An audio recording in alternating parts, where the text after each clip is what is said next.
Or what we could do is, because this is like the first episode, we could experiment a little bit and just let the conversation wander. Yep. Retcon something in later, maybe. What are you doing? That's working unexpectedly well. What? Like normally if you're like aware of it, it doesn't actually do anything, but that actually is making my foot move, so it's like, it's weird. What? I didn't know that. It's a thing, yeah, it's a nerve. I know it is, but I've never felt the need to like take a hammer and be like, well, I hope my knees work. I haven't really felt You just gotta felt the urge to do you know, that. just like, my knee's a little creaky, let's make sure it works. You know, it's like, oh, it works, guys. Okay. No. I'm just thinking about this. Have you seen the Fantastic Four movies from like the early 2000s? I don't think I have. Okay, it's just there's one scene where the Thing, because he's like a rock dude, they were using like the rubber hammer on him and it wouldn't work, so they got like an actual 22-ounce hammer and they hit it. Like kicked a chair across the room or something. I think his knee works. Yeah. I mean, I guess that works. Yeah, that's pretty funny. Alright, well, I have no idea how to do intros, so I guess that was our intro. Perfect. So, yeah, welcome to the Trading Post podcast. I'm your host, I guess. That's what they call me. I'm the host, editor, producer, and guy. Nathan, that's me. Mm-hmm. And I'm here with my friend Dan. What up? We're going to operate on a first name basis, I guess, so that nobody finds us. So, if you're ever on the show and you're hiding from someone, we won't use your last name. So, yes, just so you know. So yeah, like I said in the intro, this isn't meant to be a totally serious podcast, although we're not opposed to venturing into that territory. This is just a way to unpack our experiences and talk about them. Sit back, relax, enjoy the flow. Yeah, just casual conversation, sort of. So, yeah. So how every episode is going to be structured is I'll invite one or two friends on per episode, so you will be seeing multiple of the same people. We'll start out with a question of the day, and then move into a topic, and end with a word of the day. So, and that'll be pretty much it. And there'll be a lot of rambling in between, and we'll just fill it in as we go. Alrighty. In that case, so I guess we'll open up with the question of the day. I thought of you when I picked this one. What is one obscure historical fact that you know? Oh, that's a good one. Obscure historical facts. There's so many of them. Put that right there. Just so you can hear us. Just because I know on the trip to Chicago, we kind of talked about that for a little bit. Yes, we did. Something about how Viking wasn't a culture, it was an occupation. Yeah. I would say, I'm not sure how obscure it is, but I'd say one fact I know is the fact that the Vikings completely took over, they sieged and completely, forget the proper wording here. I guess took over is the right word, but they sacked Paris like 2 or 3 times. So there wasn't really anywhere that was safe from them. They were inland pretty dang far. Yeah, I believe it. And then they found America too, so I guess there's that. So. Yes, they found America. They founded Russia. Mm-hmm. There's a lot of stuff. It's so funny. In high school, my history teacher, he was like my church history teacher, he explained this. He was like, Russians were basically just Vikings that landed in Russia and were like, we like it here, we're going to stay. Yeah, that sounds about right. That was just their whole deal. Enslaved the Rus. people. They were the Rus. Yes. Yeah, that's just what I remember from my church history class. And there's a lot of Viking history that no one really talks about. It's always like snippets here or there, but no one really goes over just a history of the Viking people. Yeah, mostly what they teach about Vikings in high school is like they had boats that could go in rivers, they attacked monasteries, and they took over Rome. And that was about it. Yeah. And then they kind of leave it alone and go straight to medieval times. Yeah, it's just sort of a moment that's like, these terrible things happened. All right, moving on. When in reality, they drove parts of history far more than a lot of people realize, and honestly far more than a lot of people give credit to driving history. Oh yeah, for sure. Like nobody talks. I mean, even the days of the week, most of them are named after Norse deities, right?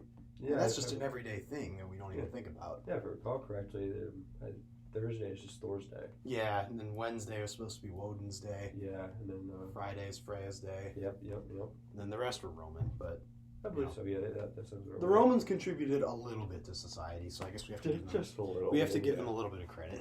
Yeah, that's true. So.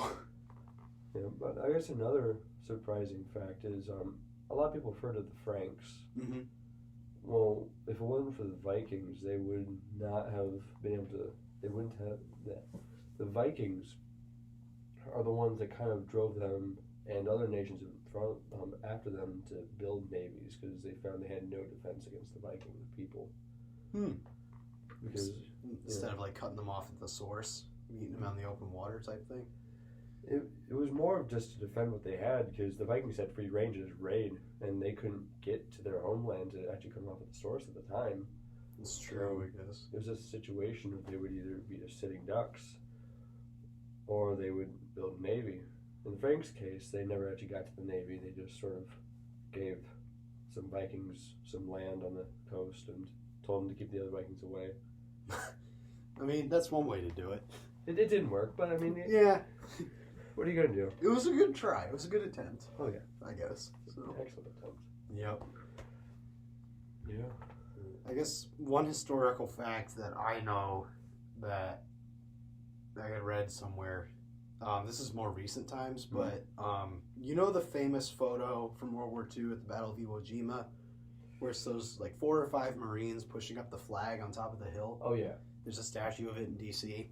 Apparently, that photo was almost never taken because the photographer, when he landed on the beach, dropped his camera in the ocean. Oh. And ruined almost all the film, and he wasn't even looking in the viewfinder when he took that shot of them raising the flag.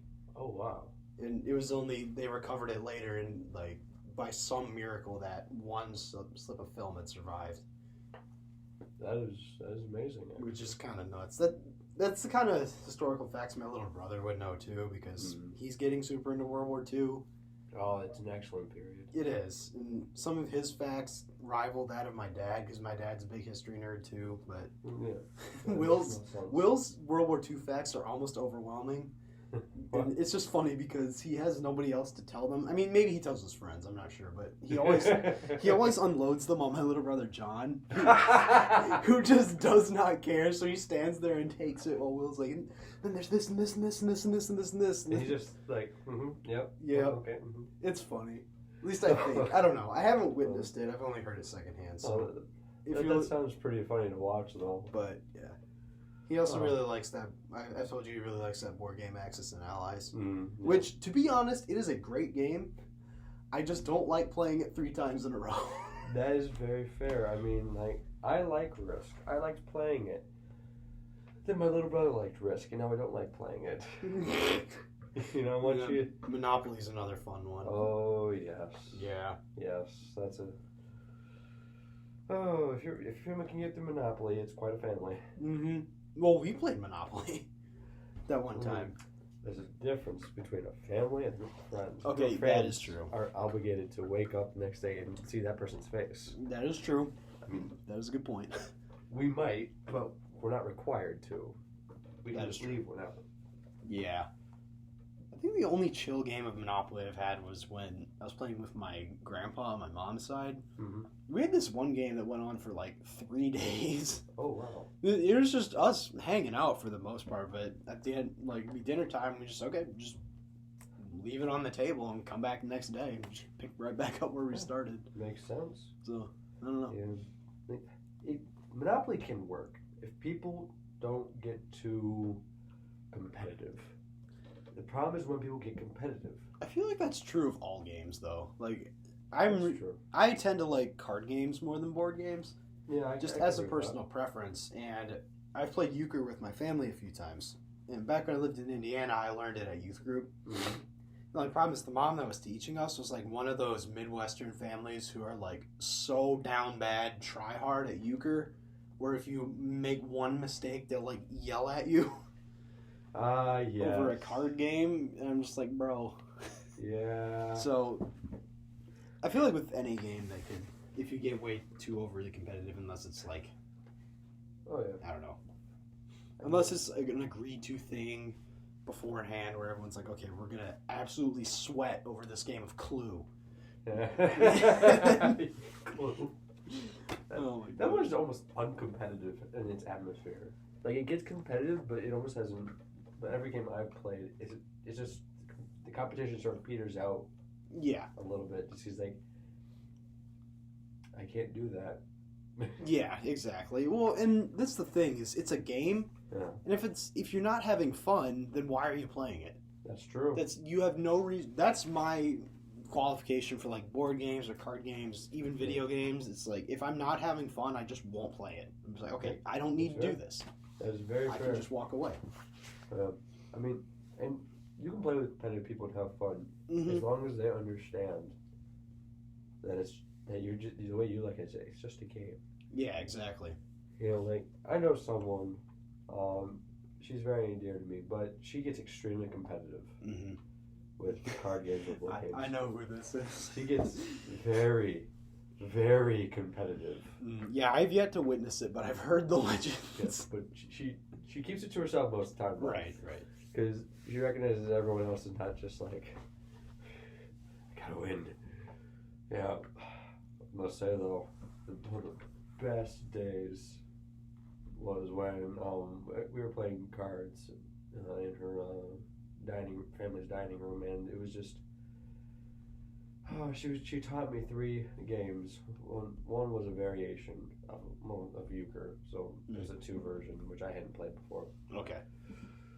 And I completely smoked her. And it was glorious. Oh man. It was like a 10-1 victory. Nice. Phenomenal. I did that to the person that tried to teach me how to play hearts. Oh. It just annihilated them. We were in the airport at the time too, so. Oh yeah, there's a lot of card games that are just not talked about anymore. Yeah, they're really not. There's like a lot that like your grandparents would play, I guess, that just don't get passed on. Or like people that are really into cards, they don't know, but the common person doesn't know a lot of card games anymore. Yeah. Like me as well. I don't know a lot of card games. I know of Hearts. Yeah. I haven't played in a long time. Yeah, I'm the same way. I've heard of a lot of different ones, but I don't know how to play all of them. I know my mom's side of the family, they're really into Pinochle. They would like go play Pinochle every Thursday. I don't know how to play it at all, but I know it's a thing. And there's a lot of other games I know of that are like that too. Yeah, it's just interesting how much of almost a subculture there is to it. Yeah. Because it's if you like to play cards, then you like to play cards and you know a lot about like different games and that stuff. Yeah, and I think like the 2 groups that falls under are like the diehard family game night families or gamblers. Those are the 2 big ones. Yeah, I'd probably agree with that. I mean, those are the 2 big ones I can think of. There's probably more, but there's a lot more. It's just those are the ones that everyone knows. Yeah. When you think of cards, it's usually family game night or gambling. And some people would say both are gambling when it comes to some things, but that's beside the point. Yeah. That just reminds me of one thing my dad told me. Was like, I think I asked him how to play poker one time, and he's just like, okay, look, I can teach you how to play it, but don't expect to take this like to Vegas or anything, because those guys like live, eat, and breathe poker, you know? Yeah. And that's the one rule of poker that everyone should know is if you can't spot the sucker in the room, it's you. That's very true. That's very true. That's just how it goes. You know, the first time I played poker, it was Texas Hold'em. I did pretty well, but it was beginner's luck. Other time I could just tell I'm the sucker. Yeah. I'm the guy who doesn't know what he's doing. I'm the guy who people are basically just not destroying me because they don't need to. Just like, they're going to let this guy ruin himself. Yep. Oh, no. Yeah. The first time I played poker was, actually, it was with Tony and Matt in the fall semester, and we played it with Jolly Ranchers. That's the best. Yeah. It's just candy. It was And good. He has the one guy who's getting bored, so he starts eating his stash. And I was like, dude! Yeah, I was that one guy. It's like, I cashed in my chips too early. So.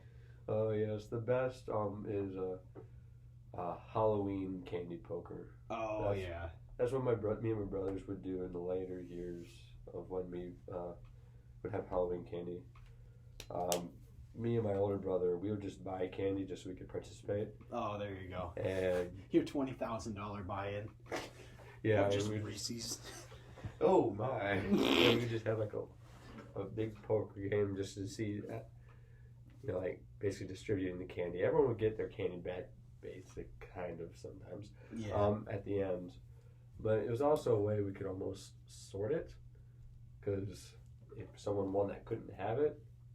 Oh, yeah. That was what they bet first. Allergies and stuff. Yeah, so we almost naturally sort things that we just couldn't have. Okay, I can see that. It's fair, but it's also like a fun way to. Yeah. All that mattered was that at the end, everyone had the correct number of candy. It didn't matter what candy it was, at least to most people. That is. Yeah. Some people get a little touchy. Yeah, some people. Who could I be talking about? Maybe a little 10-year-old or something. Yeah, all I'm saying is I'm a pretty easygoing guy as long as nobody touches my Starbursts. That's fair. Those are by far the best candy, and I don't care what anyone else says. If you don't like Starbursts, you're wrong and you're missing out. You're entitled to your opinion. No, never. I don't personally think it's the best candy ever. Okay, that's okay. I maybe objectively no, but they are to me. Fair enough. So I'm more of a chocolate guy. See, I don't really consider chocolate to be candy. I feel like it's its own thing. All right, then I'm more of a caramel guy. Okay, yeah, okay. I can't argue with that. Got you there. I can't argue with that. I don't know. I just feel chocolate. It's distinct enough where I feel like it could be its own thing. It's almost fancier too. Like I would say, especially when it steps away from like the Reese's and it steps more into the more like dark chocolates or dedicated chocolate bars. Oh yeah, like the sea salt caramel ones. Those are great. Yeah, I would say that's when it becomes more of its own. Yeah. Set of candy, almost more distinct than people would say like sour candy. And it's kind of chocolate's a little bit more distinct from the whole candy collector than. Yeah, I'd agree with that. I think that's fair. Just because a lot of people's first thoughts, especially kids, when they think candy, it's always a hard fruity candy or sour candy. It's never always chocolate. Sometimes it is, but not normally. Yeah. Actually, candy might be a decent segue into a topic, now that I think about it. Ooh, all right. So today's topic is good cooking. So, I guess going off of the candy thing and keeping in mind that everyone's tastes are different, what would you say you think is like the mark of what good cooking is? Like, what does it mean to be a good cook? A good cook? That's a good question. Because I know I personally am not a good cook, and I would like to be someday. Yes, I agree with that sentiment. Yeah, I know, like, Josiah, he's actually really good, because I feel like people like Josiah have a really good grasp of what ingredients do. Yeah. Whereas I'm like, I put the sauce on the noodles, and that's about as advanced as it gets. Yeah, I know that feeling. Like, I've only really been able to start cooking this year, and even then I'm just a little bit. Yeah.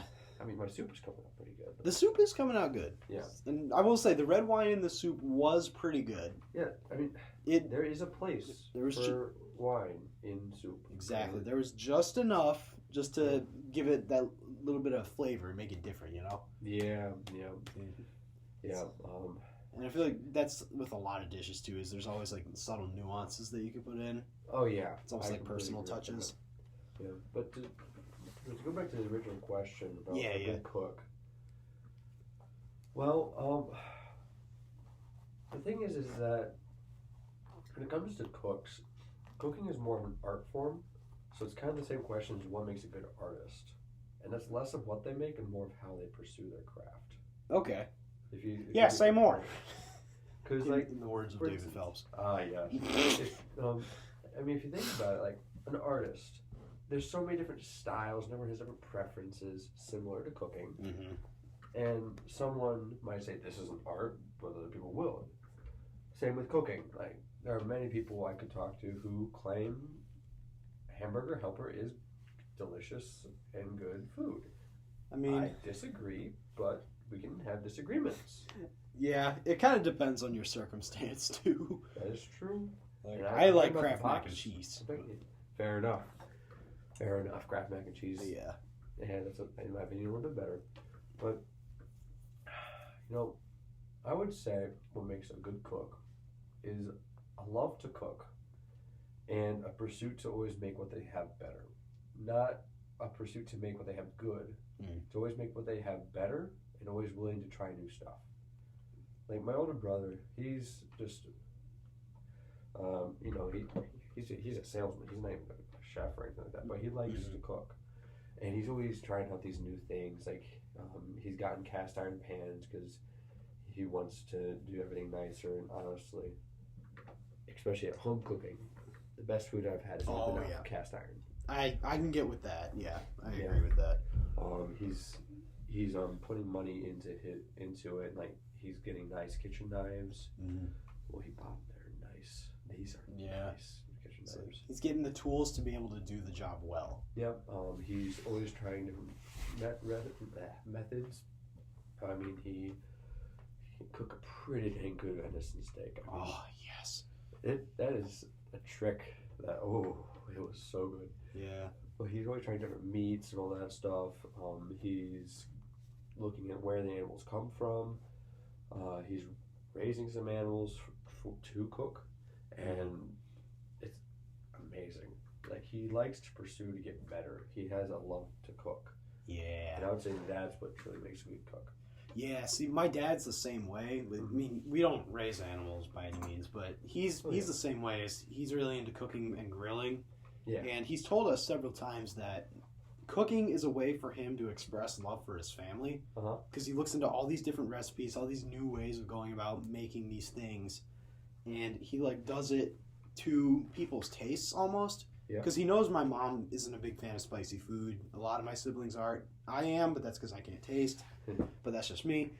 But he does all these different things to make something new each time. And I think for sure it is an art. And I'd say cooking is almost like a trade. I'd say, because it's bringing about something through labor. Yeah.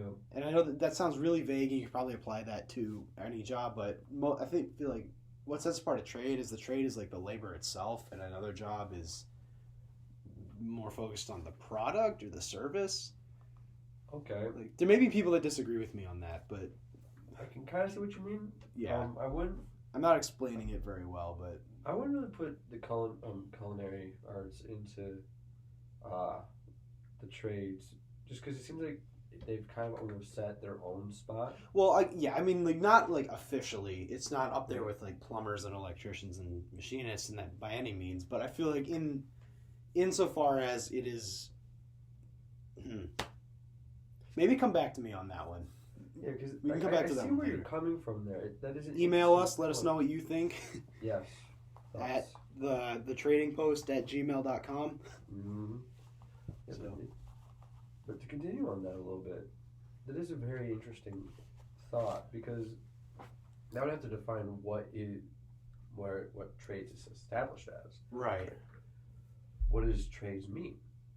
And I mean, if you think about it, there's a lot of jobs that are trades that people don't think about, but they all fit together because of a couple things. Like, they are all manual labor. Mm-hmm. Or not necessarily manual labor, but they're all making or doing something with your hands. Okay.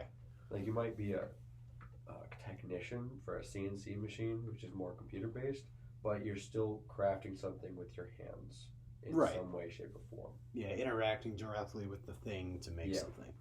Yeah. I mean, farther along, there becomes a separation between CNC and what's actually being made, like CAD work and all that stuff. But you almost see those people that do that stuff are almost less associated with trades. Mm-hmm. They're associated more with programmers. Okay. I can see that. So I can see where you're coming from, especially in that fact. And it also makes you think, like, there are a lot of other jobs that also have that you could almost also put in this subcategory of trades work, where it's not considered a trade by the general public, but it has the same desire and attitude towards what it does as what is considered trades work. Okay, I can see that. Yeah. So, like, it's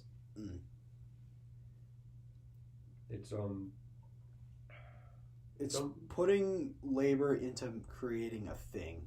Is that what you're trying to say? I'm trying to like break it down to its barest essentials here. Yeah, like putting labor into creating a thing, and that thing being a tangible thing in the case of trades, as opposed to like an expression of self, like art or something, or music, maybe, or an expression of thought, like in the more academic routes. Right. So instead of self or thought, it is the work of your hands or expression of the thing, which relies very heavily on your body. So while that does cause interesting things to happen, because your body isn't perfect in the sense like you make mistakes, you can still use those mistakes to make whatever you're making your product. Right. In this case, better. In this case, food. Yeah. Or it just makes you have to go about it differently, which makes the trades work so broad. That is true, yeah. Because there are some people who can do amazing things, and they might be missing a finger, they might be missing a hand. Yeah, we don't know anybody like that. No, not at all. But they can hit the same level of accuracy or farther than some people who have all their hands, and it just shows a devotion to this form of creation. But I feel like that's something that you can't do with the other works, like expressing yourself or expressing your thoughts. Yeah, or even like business or medical too. Yeah, because I mean, for those, if you lose what you used to make them, or at least part of it, you can't just go around that and continue to do that. Yeah. Because for the academic route, if you lose some of your cognitive power, you can't just go around it. No, not at all. Yeah, for the art side of expressing oneself, in a sense, if you don't know how, if you lose the ability to express yourself through art, in a sense, you can't really express. Well, actually, no. Art is a different one. Art is different. That might be something for another time, actually. Yeah. Maybe we might have an episode on that. I'm gonna write that down because that's a good idea. Yeah. I guess it's more of just a definition between. Or if you lose your sense of taste and smell, and can no longer cook, and end up putting 5 pounds of pepper into the Alfredo noodles. That's fair. That's probably why we could another way we can distinguish the culinary arts from the rest of the trades. Exactly. But, well, actually, no. Because there might be a hindrance, but you can still grasp what you need. Right, because at the end of the day, it's like, 2 cups of butter, 1 cup of flour, something to make the biscuits and gravy. I don't know. Yeah, like so in a way, there is a way around it. Yeah. But maybe the same level of art for it goes away. So, I guess the most essential thing to that is the skills then. Like, you can be missing a motor function or one of your senses, but if you have the skill, you'll still have enough grasp with the art of cooking where you can still execute it. Yeah. Okay. Yeah, I can see that. Same with trades, because you lose some motor skill in your fingers, maybe you can still enact many of the trades. Yeah. But if you lose cognitive power, you can't really enact. Yeah, if you lose cognitive power as an academic, there's really not much else you can do. Well, That's just how it is. But yeah. Sick. Yeah.